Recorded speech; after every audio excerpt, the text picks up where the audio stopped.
Today, I will show you how to share your screen on Discord so you can watch Netflix with your friends. First, join the voice channel where you want to share your screen. Once you are in the voice channel, look at the bottom left corner of your Discord window. You will see options to turn on your camera or share your screen. Click on the Share Your Screen button. A pop-up will appear with two options. You can share a specific application or share your entire screen.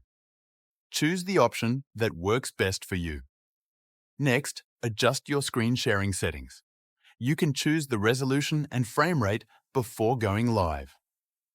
Keep in mind that higher quality, such as HD, may require a Discord Nitro subscription. If you do not have Nitro, the default resolution will work fine. Once your settings are ready, click Go Live to start sharing your Netflix screen. Now, anything you do will be visible to everyone in the voice channel, including streaming Netflix. When you are done sharing, click the Share Your Screen button again and select Stop Streaming to end the Netflix stream. That is how you can share your screen on Discord to watch Netflix. If you found this tutorial helpful, subscribe to the channel for more helpful guides.